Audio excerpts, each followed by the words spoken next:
Anybody speaks Latin by any chance, reads Latin here? Because we have a quote there.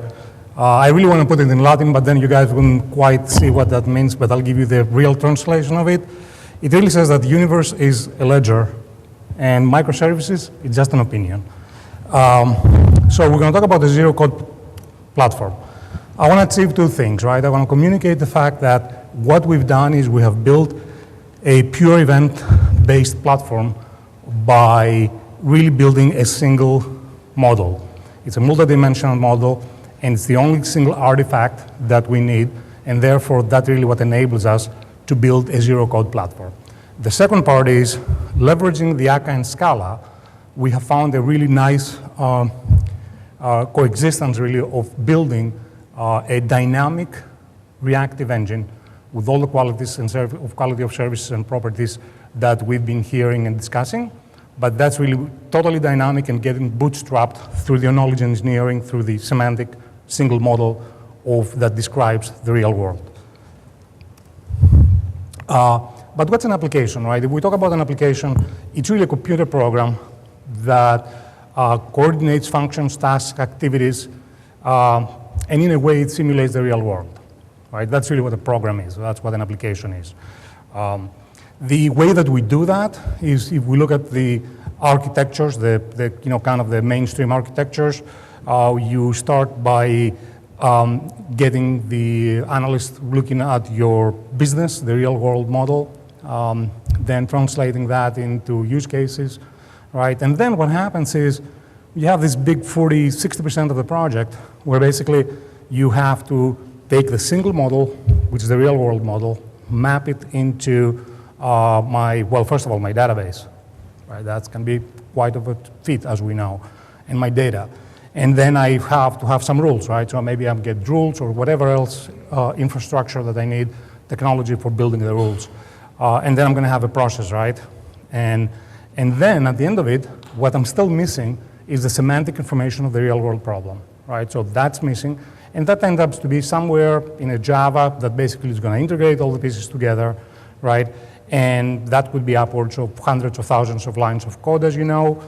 A typical project of that sort can take anywhere from 4 or 5 months to 18 months, looking at $2 million to $20 million work, engaging up to 30, 35 people doing the actual development.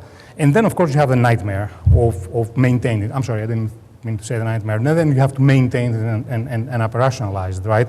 And if we look at Capers-Jones, right, you see that there is then the defects and the changes that maintenance also, it's not part of the $20 million, right? And you're still going to have a large percentage of your resources coding, changing, maintaining the code. So we said we're going to break all that, right? And as I said again, if you look at this red part, right, these 5 different models that we have, right? So what if we could come up with a single model? What if we could have one single model, right? So in terms of a scope, right, can we solve, we're not solving for this zero platform, the zero code platform doesn't solve for world hunger, but it does solve for a large class of business applications which in itself are transformative and they can be implemented using this reactive event-driven software, right?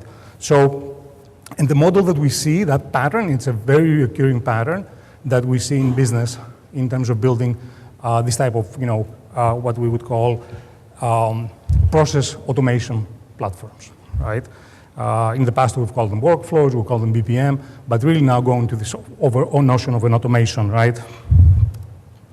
And of course, we also have to make sure that as part of the scope is the non-functional requirements and being able to do this model transformation, right? Real world to the model of the actual system. So what we've done, and I think that's really kind of the center of that innovative approach for building software, and more we see more systems, especially expert systems, and places where you use artificial intelligence. They use a semantic ontology that is a very expressive way of modeling real-world problems, right? It really comes from the semantic web, right? And encoding, which is really, again, how you encapsulate knowledge, domain knowledge, is using the old descriptive logic standards. And that's really the current focus of our knowledge engineering piece that we've done, right? So again, I have the real world. I now interpret that the real world. Actually, we have come up with a DSL, with a domain-specific language that describes the real world in a single artifact, and that single artifact is then encapsulated in an old DSL language, right? And then the engine will read that, and then it bootstraps basically the actors dynamically, right? And again, that's kind of the approach here. Reactive principles. We said since we have built this reactive engine, the reactive platform, it has exactly all the qualities of services. And to the earlier point what we've been listening and hearing in the last couple of days about all the quality of service that we expect for a distributed, really nearly autonomous system. What's a model, right, or a SAP model? A model really has tools, specifications, encoding, and then there's interpretation, right? And what we tend to do as architects, and when we engineer these kind of systems, is really we're looking at technologies that we have, and then we use those technologies, and we say, here's my architecture.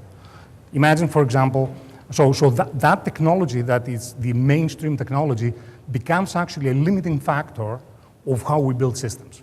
So best practices of building systems really depends on the technology that we have. You can imagine that if you were to go and ask a COBOL programmer a few years ago or some decades ago, is this a client-server application? He will look at you like you're having two heads, right? If then we had a client-server, and then we still have the issues, then we came up with a three-tiered architecture, right? And the issue was really that idea that I don't have a single place where I can model my real world. And I want to have this quote: the good representation facilitates program solving. Patrick here in Winston, he's one of the pioneers of artificial intelligence, and he's still driving the artificial intelligence practice at MIT. And that's key. The key here is really good representation. In other words, my model, my semantic model, really provides the problem-solving capabilities of a system. Model transformation. What we said is what we've been doing so far, right, is we would take the real world and map it into these different problems, into these different spaces. And again, we're left out of the semantic. Now, the other big problem that we need to solve is data, right? Unfortunately, data is everywhere, but it's really about behavior. But we still need to make decisions and behavior based on data. So now we have to solve the issue of moving data around, right? So again, what if we could actually have a single model that contains all that information? So talk to you a little bit about the ontology, right? Ontology really, ontology models reality and represents reality in a form of a meta model that defines the terms, the semantic meaning of the terms, and the relationships of the terms. An ontology model can be information complete, self-describing, and executable, right? Think of it that my database has two properties, is and has. What if I have a mechanism where I can have n dimensions of relationships? And whatever I do, I can keep extending that and adding another dimension, right? Maybe I want to talk about authentication and roles, right? Well, I'm just going to add another dimension to my model that I have already, right? Which is the notion of connected data, which is really what comes in. That's a practice that semantic web ontologies, they've been around since mid-late 90s. The idea, again, is to have that expressive, multi-dimensional space where I can model the real world. Now, the other cool thing about that is that representation is actually executable, right? And by the way, it's machine learnable. So a machine can learn about it and learn from it, which is exactly the purpose of why we have the engine, right? The reactive engine that we have learns from the ontologies, which we have, right? And that's really how that empowers this zero-code approach to building this process automation type of patterns and applications. In a nutshell, you can see to the left, there's a proto-ontology, prototypical, right, which is basic concepts. Then we have our core ontology or our upper ontology that describes relationship and things, entities, and properties that they're specific to our domain space. And we can add that information about UI, user experience, process and services, and actually that's kind of a blueprint. This is really my metadata, right? And that's what makes the two other layers, the proto and the core, gives it specificity, right? And of course, that also now, as I said, the green, you can see that green ontology that comes in as yet another space, and now I have a complete model.